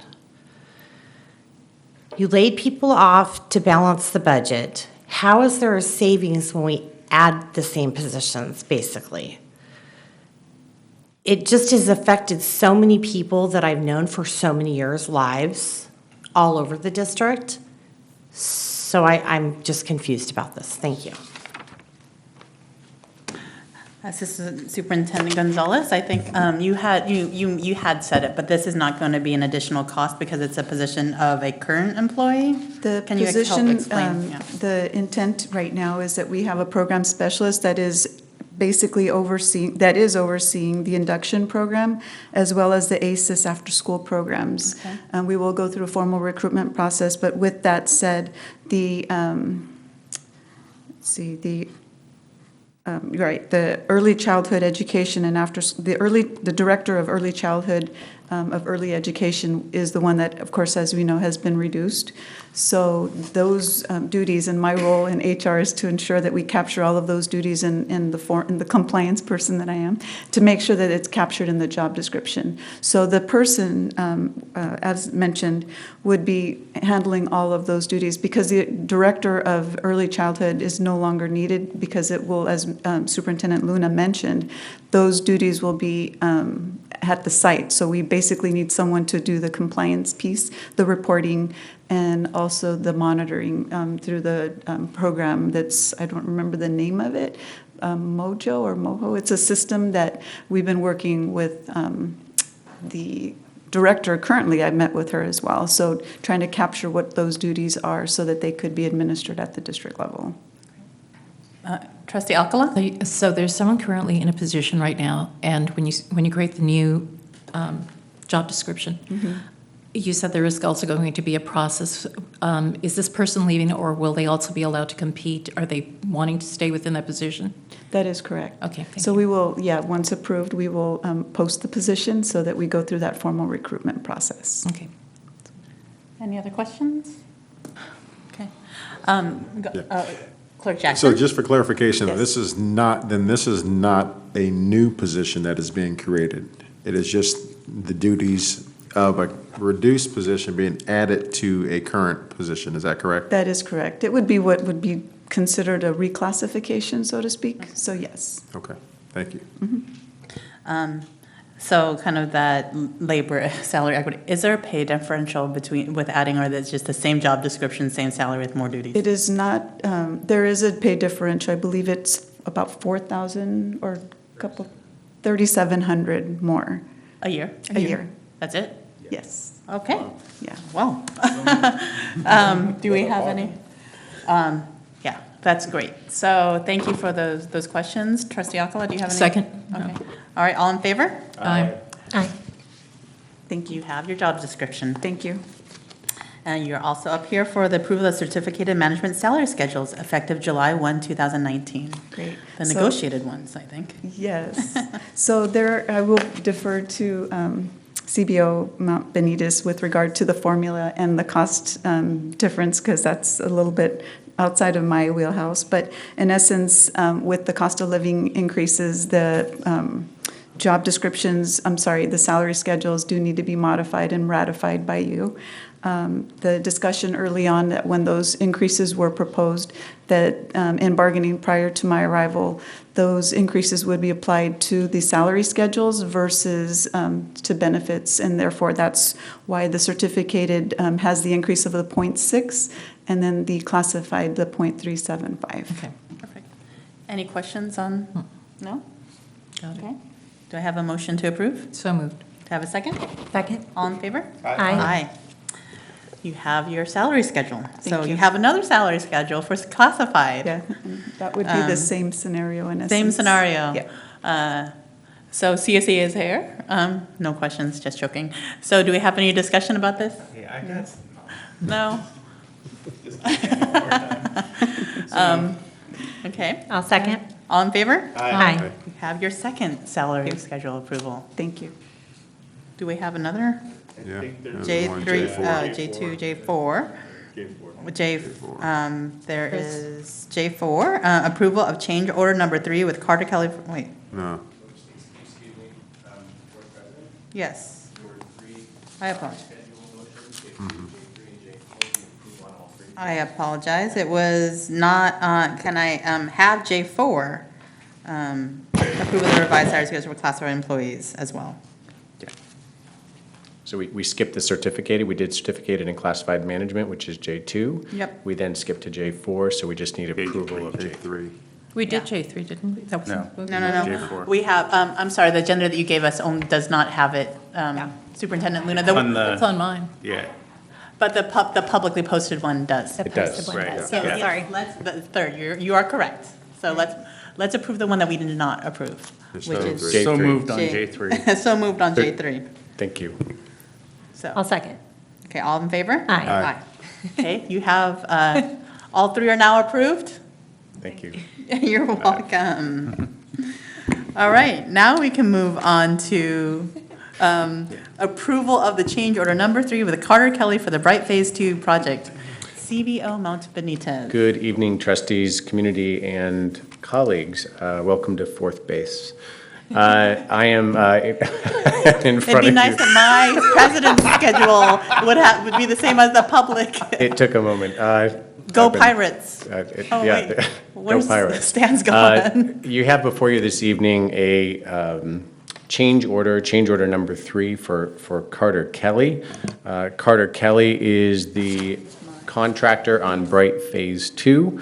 And what we've presented to you this evening in the motion is the latest list of change orders, 10, 14, 15, and 18.1. You see the value for each one listed, as well as a net value for all of the listed change orders. And so it gives you a net change of $2,630 added to the project. Any discussion, questions? Clerk Jackson? What triggers a change order? Because it seems like there's at least every other board meeting, it seems like we're getting hit with change order this and change order that.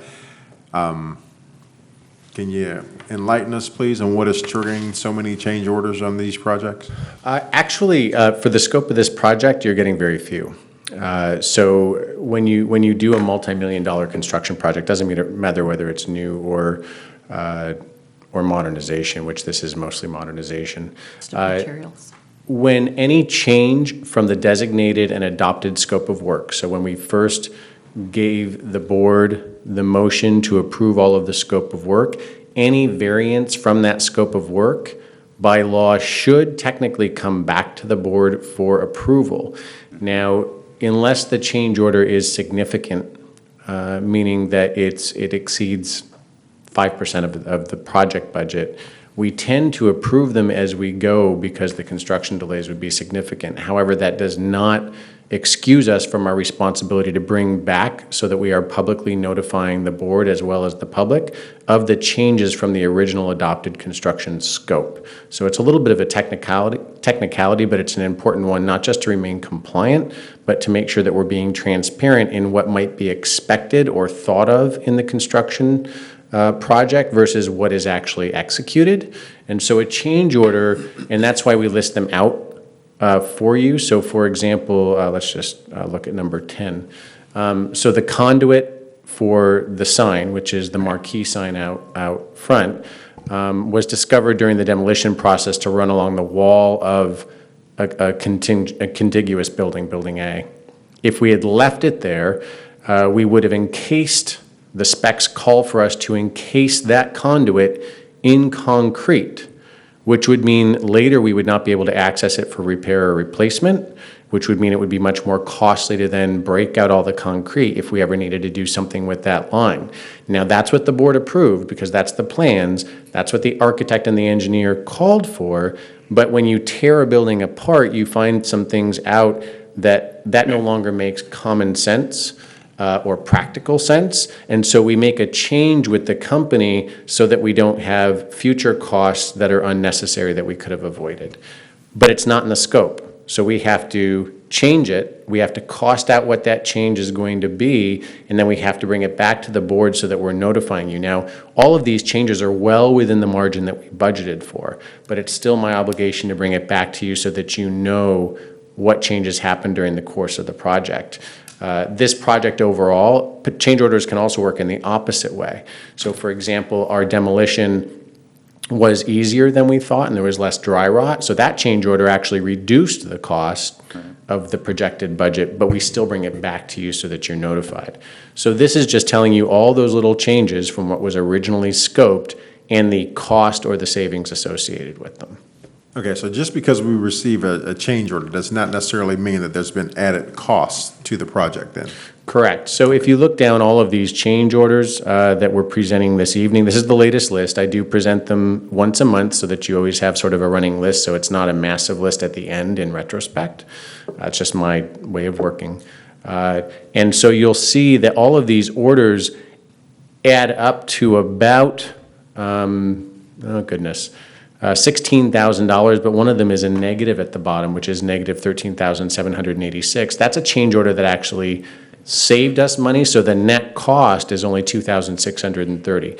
So the other thing that we do to make sure that we are giving the value to the district that we want for our district is we actually negotiate each one of these. It's like doing a mini bid where we go back and forth and make sure that we're getting the best price for the district.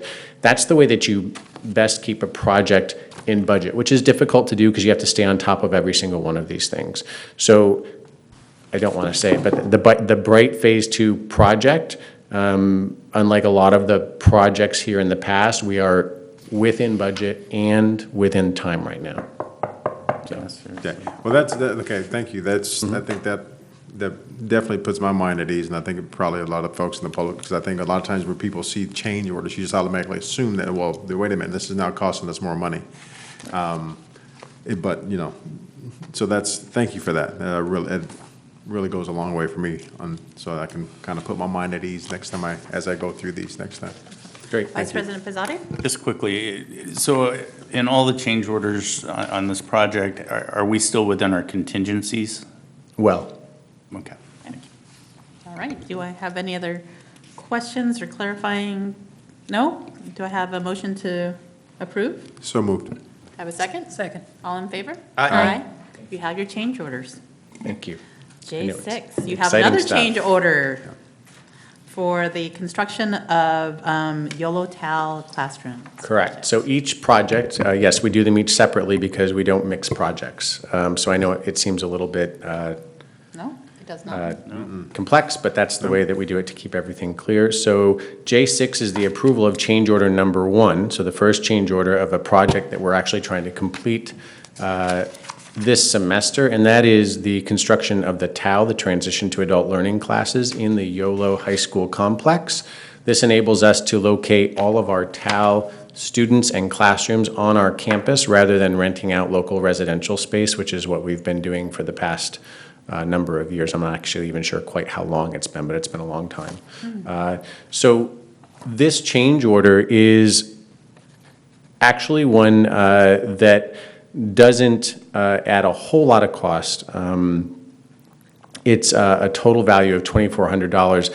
The main reason for this is actually to deal with the perception of safety, and that is that when we mitigate and are ripping out interior spaces from 1940s and 50s campuses, we're dealing with a lot of mitigation of asbestos. Yeah. Now, we follow all the rules for that mitigation. However, there's still a perception sometimes when people see all of the tenting and the venting and the cleaning up and the hazmat suits of concern. And so what this change order does is I asked the company to price out what it would do to make sure that that abatement is going on in the evenings when there are no people on campus, including my custodial staff, so that their abatement staff has to work later hours, so there is a cost differential, but I think that it's worth it for the perception that we're taking every possible preventative step to make sure that people are safe. Great. Any other questions or So All moved. right, I have a motion. Second. All in favor? Aye. You have. Thank you. Your change order.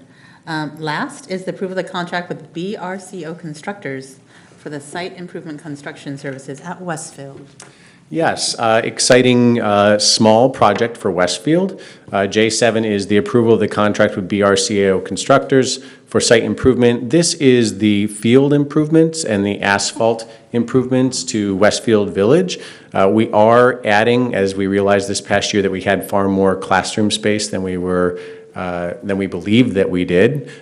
We can expand Westfield to be a PK8, like all of our other K8 sites. But what that also means is we need to start updating the facility to really be more up to date. And some of those site improvements include play space. And so we're turning the granite space underneath their solar array, which is in their play area, to asphalt with the all the different things painted on it, Foursquare, all those fun things for kids. And we are putting 2 modified, shorter drained soccer fields in the back so that they can have some constructed play area in the back fields. We just painted those.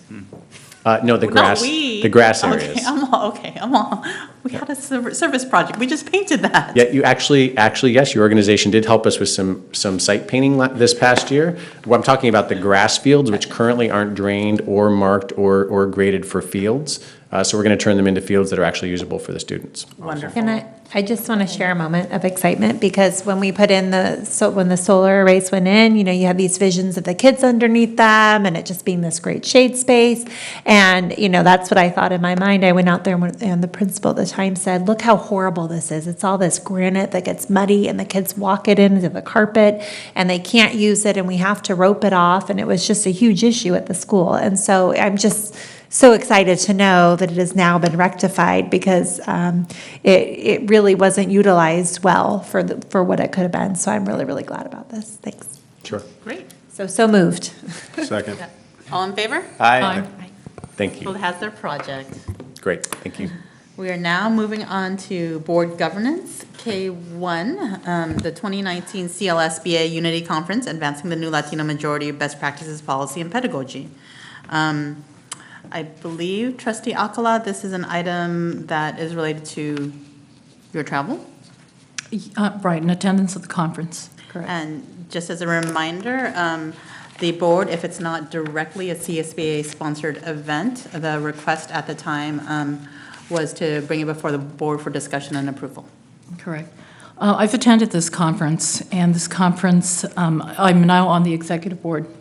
We have 54% of our students in California that are Latino. Very specific issues are addressed, and I've encouraged other board members to attend this conference. I actually think it would be great if we also attended the African American and the Asian school board associations, because they do speak to specific issues, and 75% of students in California are students of color. I've attended this conference, and I believe it's been very instrumental when Superintendent Luna first came on board to addressing issues that we thought had been taken care of, but had not. And they continue to provide, in my opinion, incredible information that is not available with the California School Board Association. So I'd ask the board to approve this travel and attendance at the conference. Do I have any questions? I think it makes sense, having recently been elected to executive board, that you attend such an event. But again, would love to hear from other board colleagues and their thoughts, because I know it's been it just was raised. And it's local and it's in California, so. Yeah, the only comment or concern that I would have is we just had a lot of grief for going to CSBA alone concert, for doing that, or concert. Conference. Really? What concert were you at? Right? CSBA We were conference. at the conference. Where were you? Right? The CSBA conference, and basically all of our information, the hotel, the room and board and all that was posted on Facebook, and all that information. And so that created quite a stir in our community. So, I I don't know whether or not this is something that we want to add to it when we already have CSBA. So that's just my concern. It's not that it isn't worthy, because it is. I would just caution that this could be brought out as we've made cuts, the optics of it and the timing of it after making cuts, and then we're going to another event. So, The cost of this conference is $450, which is much less than the But there's California School hotel, Board flight, and Association. airfare. Actually, the hotel for me is since I'm on the executive board, I believe that may be covered as well. So, once again, we have received more money from the state, and this is an investment, in our students. The information that I bring back is very valuable, as I've said. When I came back from those conferences, there were issues that had not been addressed here in this district. And when, I brought these issues up, and Superintendent Luna and the rest of the board was made aware of these, I can tell you it was well worth the cost of that conference. I mean, things like, assessments that previous to Superintendent Luna were not being done, and we thought were being done, were one of the issues that I did bring up, and these are things that, could have really caused the district some problems. And Superintendent Luna was very diligent about following up, and we found out that we thought they were being done. These are issues sometimes that California School Board Association does not address. So when I've attended these conferences, I've come back with a wealth of information that has really been very good for this district. So I would encourage, every year I come back with something that's very salient. And as I said, with so many of our students in California, we have, 6.2 million students in California, 54% being Latino. This conference, I think, is very important. And I would also encourage, as I said, the other board members to attend conferences such as the African American and the Asian School Board Association. Clerk Jackson, you had a question or comment? She answered it. Trustee Kirby Gonzalez? Sure. I want to thank you for representing in the role that you do. My question, I have two comments. One, in terms of a board budget conversation. One thing that we did not do this year that we have done in the past is have somebody come in and work with us through board governance, which there certainly is a cost to, and we have not done that this year.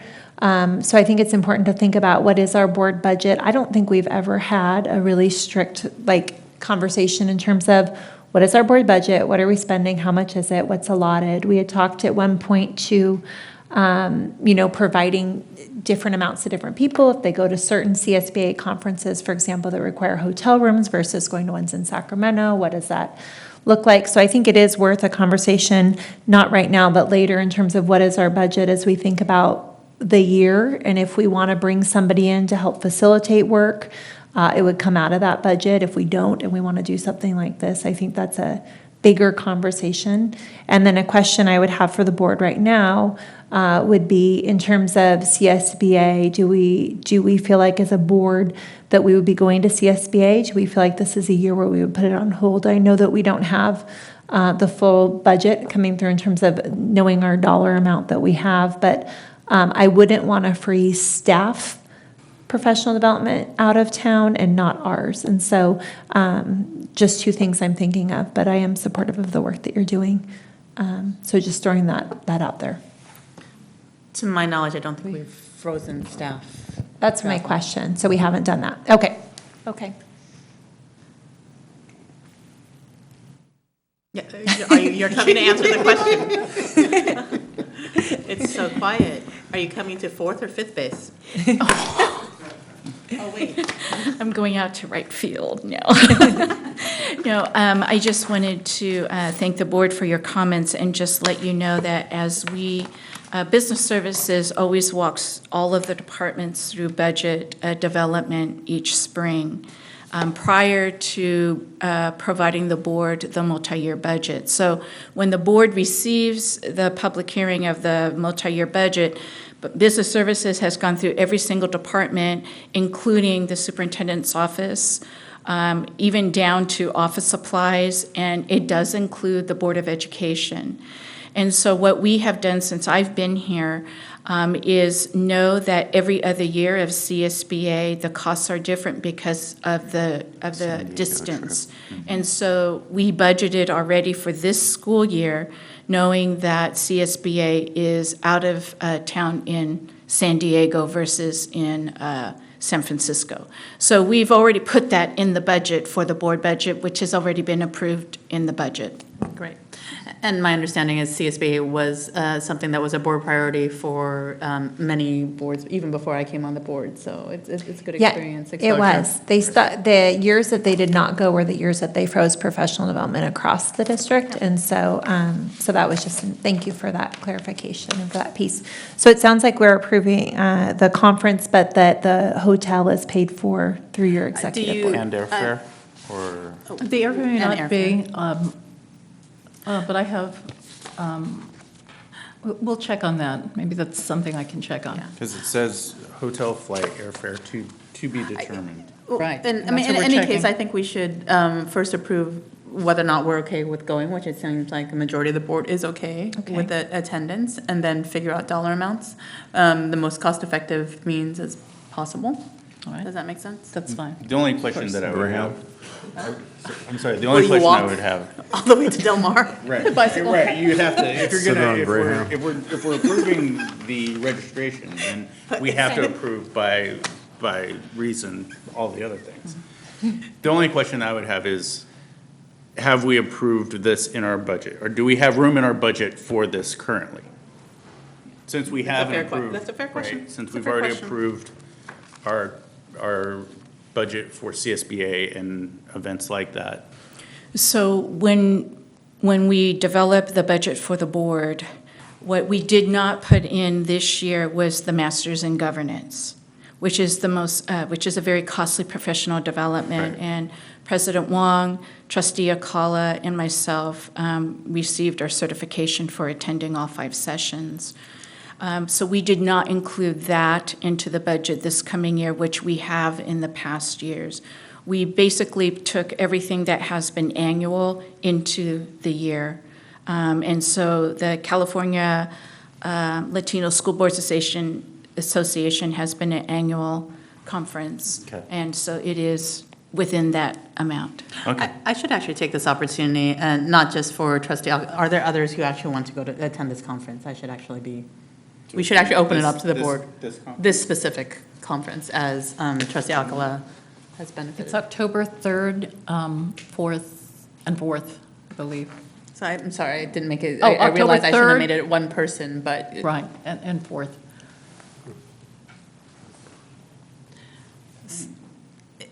So let's just start with approving board members to attend and then decide on who's attending later. Is that the motion, that this is an approved board expenditure for travel for trustees? It does not have to be for all 5. So, but you can get back to the superintendent unless the board only wants to approve attendance for one trustee. But I would suggest that we just approve the conference itself per the pitch and tee-up of trustee Alcala. I think that there's a lot of benefit to it. So is that okay with folks? I'm supportive, and just like with CSBA, and you've done this before, Trustee Akala, is bring back the information that you learn there and share it with the board during your comments. Of course, thank you. Okay. Do I have a motion to approve? Oh, motion to approve? Do I have a second? I'll second. All in favor? Aye. Thank you. Okay, great. So we are moving on, wow, it's only 7:30 and we're moving on to board and superintendent comments. Trustee Kirby Gonzalez? I know we're a little bit giddy tonight, so All right. it's still light out. Okay, thank you.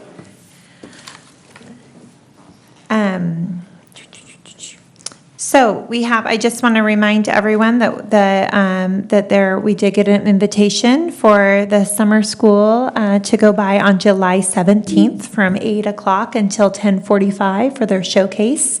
And I am looking forward to that. It's exciting to see what's happening in summer school. They do some really innovative, great things where they can work out best practices that then hopefully we can replicate during the school year. And so I'm looking forward to that. Again, that's July 17th. And the future agenda items, I appreciate my colleagues' robust discussions and focus on serving all students. And I don't think I'm not asking for this to be on an agenda soon in terms of the months. I know that this takes time, but we clearly do need to have another conversation about MTSS and PBIS down the road. And so I hope that we can put that on as a placeholder so that we can have those conversations again and hear what's happening and delve deep. And as well as for us, now that we're coming into August, as we think about getting ready for the school year, a list of the resolutions that we've, as a board, the ones that come up every year. Certainly there are times where we have a resolution that comes onto the list that's not an annual, but I think it's important to see that list for us, and we have done that, as we mentioned in Elk Grove, that they had their librarians knew about the resolutions that were coming up, and so they had made sure that resources were out and available, rotating through the months, and I thought that was valuable. And I want to share that we are again, Board President Wong and I are going to be participating in the Equity Network, and I'm so excited for that. And so thank you for that conversation that we had on our equity plan. And so we devoted in all last year to these meetings and this time. And then what that means for our board is that this coming year, President Wong and I will be meeting with that network, but then also our board, free of charge, will be having coaching sessions on the equity plan that we discussed. And so that's very exciting. These are really leaders in the state and really powerful people to be working with, and I'm really excited that we're bringing them in. And so excited to come. And I think that's all for me. Great. Thank you. Trustee Alcala? I just have one thing to report on. Dr. Melissa Moreno, who is with the Board of Education in Yolo, and I went to the Capitol to lobby in support of Senate Bill 1460, which is mandatory ethnic studies with CSUS. They only needed one more vote, and I believe there was an abstention, maybe two, but it's going to go to the floor. So I believe they're going to be in recess for at least a month. And after that, they'll have an opportunity to vote on it. But this is a really important bill.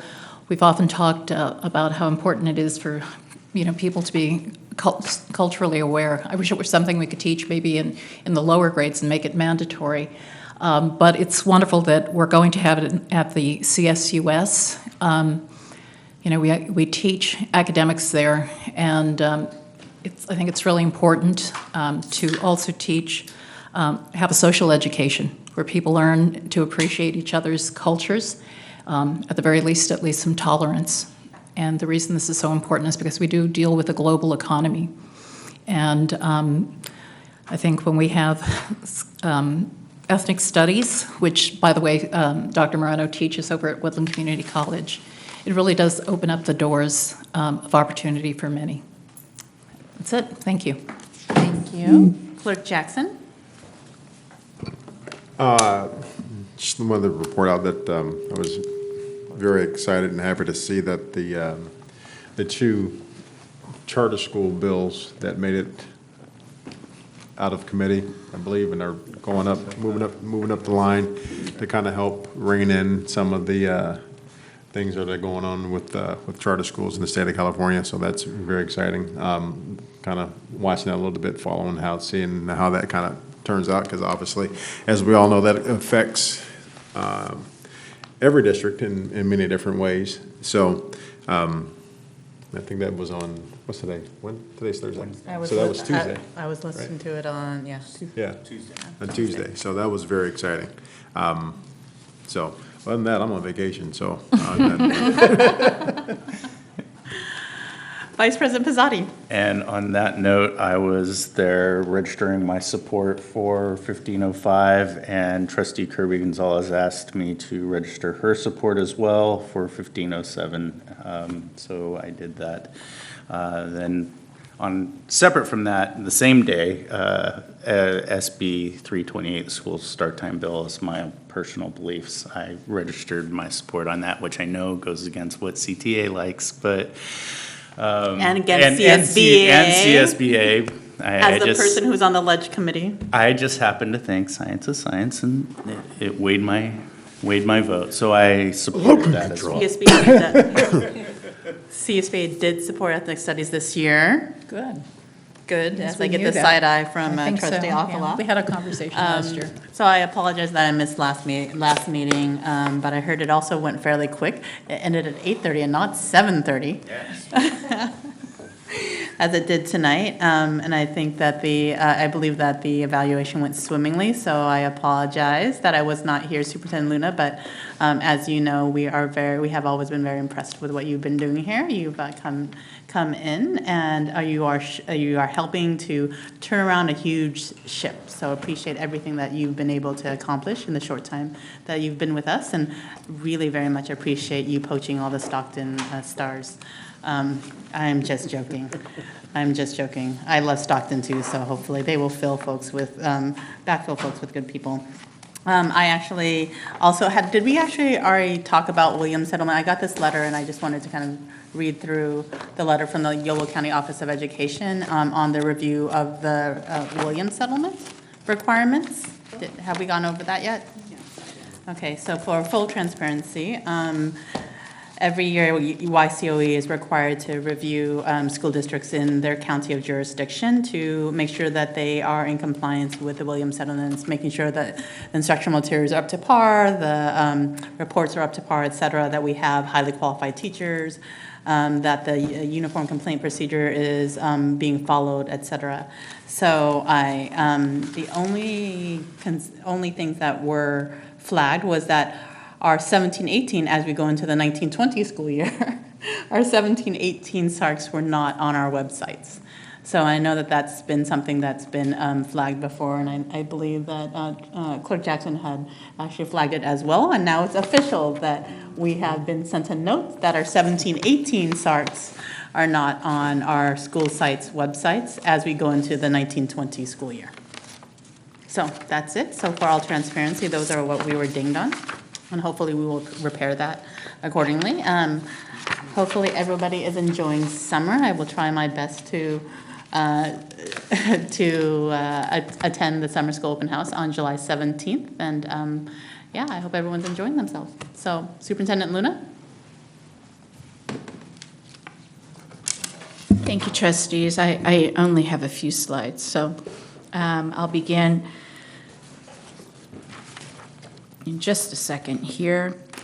Can I ask a quick clarifying question? Yes, So when I look at the school accountability report cards, they're on our websites. You're talking about the dashboard. Can you just make that clear for me? No, the student accountability, the SARC. So it's a student accountability report card was Yeah. part of the NCLB days, right? So I'm looking And at it so- right now on one of our websites, so I'm just trying to understand. So they're specific schools, and I didn't want to call them out. Okay, They're- thank you. So I'm they're- understanding they are- that correctly. They are specific schools. Okay, I mean, thank you. unless, Thank you. I'm happy to share. No, what you don't school- need to share. I just wanted to make sure There. I understood what you were talking about. Thank you. Thank you. We will make sure it's all up to speed on that. So my update is very, very brief. A couple of repeats, except that I just wanted to show that our students and our staff in the summer programs are still working hard, and it's coming to celebration next week. Again, this is a review of our summer programs that has been really ramped up in the past 3 years. But recently, Mr. Moisich and I walked the English Learners Summer Program and the extended school year programs And the important thing is what the board talked about in board priorities in terms of our educational services programs is happening in a smaller setting in our summer programs. So this is an example. Last time you just saw pictures of kids that are happy, which is really good and important. It's very important. But the purpose of our Summer Institute and our extended school year program is to ensure that students do not lose any of their learning from the school year, that they continue their learning, that they go a little bit deeper with the learning that they had received throughout the whole year. I think the thing that's most important in our programs this summer is the academic language development that has really been amped up every single year. People think that as an English learner or as a student with disabilities or even with speech impairments, that we have to dumb down academics, and it's quite the opposite. What you see is such academic language at a high level, and you have no idea that these students, are needing the intervention. And the beauty of this is that the teachers are so excited about this kind of teaching, is that they're going to bring it now into their classroom. So it's spreading and increasing capacity. Again, I'll repeat that they are learning about sharks, but you see how they've delved deeper even from the past 2 weeks since I last brought an update. It's very academic driven. It's very language driven. And when we went into classrooms, all the students had journals, and they were filled with writing. They were filled with pictures to remind them of what the academic vocabulary meant to them. It was filled with students talking with each other because the teacher prompted a question. It wasn't the teacher just talking. If you attend next Wednesday's celebration, I'm just going to prepare you. You must go on YouTube and learn the Baby Shark song, because it's going to be throughout the Summer Institute celebration. And the kids are just taking on the different levels of learning in this special program. So Wednesday, 8 o'clock, refreshments in the library, but then we can do classroom tours from 8:15 to 10:45 and really celebrate the work of our students and of our teachers. There's a lot of work going on to set up our students for success in this coming year. We already feel, this is July 11th, we already feel like we're running, because we're running to prepare before staff comes back on board. Here's some of the work that's happening in terms of the staff. We had AVID training. We had teachers and administrators that went to AVID training at the Sacramento Convention Center. And it's a week-long training, 4-day training, where school districts in Northern California come together and really delve deep into strategies, into practices, and into what's working and what they need support on with their own colleagues and new network. This coming Tuesday, I'm going to be facilitating work with our executive cabinet. It's just the executive cabinet and myself, where I'll be facilitating about leadership, about communication, about protocols and expectations in this coming year. In the entire month of July, we've got a lot of people working to get to that very bottom line of August 14th, the first day of school. On August 1st and 2nd, which is the end of the week that our administration comes back, I'll be facilitating a 2-day training for all management in our district to really bring focus to this coming school year. I'm already starting my PTO President Coffees before school starts. We have freshman orientation on August 7th. We're excited about our 2-day new educator orientation. This year, we will have 1 full day of the new educators coming into Washington Unified, not only just figuring out who the staff is and where they go, but really a snapshot of what some of the initiatives will be so that they kind of have an idea going into the new year. August 8th is our regularly scheduled board meeting. That's the next time that we actually meet, so you really will have a break. August 12th, which is a Monday, is our first day back with teachers, and you are welcome to join us at 7 o'clock in the morning as the Executive Cabinet will be serving breakfast to our 400 teachers and certificated staff, and then we will go into a ruckus at 8 o'clock as our welcome back with our certificated staff. We will repeat that with our classified staff on the 13th. You say a ruckus? Oh, yeah. It's pretty wild. It's pretty wild. Yeah. It's pretty wild. And August 13th, we do the same thing with classified staff, and I'm going to tell you right now, of a warning, on August 13th, the Food Services Department is expecting to win 3 years in a row, the ruckus on August 13th. And then, more importantly, and this is when we all take a big sigh of relief, we get our kids back. Our students come on the 14th, and that's when it's probably the happiest day of the school year. It really is. For parents, as they drop their students off, but also for the students to be able to see their friends, to see their previous teachers, to be on their totally best behavior because it's the first day. And so we're really looking forward to all of that, but we are working to be prepared for that. For the board's calendar, you have quite a few dates coming up. We have a city 2x2 meeting scheduled for August 5th. National Night Out is a night where we, as a governing team, go out to the community and meet our community where they're at in their barbecues and celebrations in their neighborhood.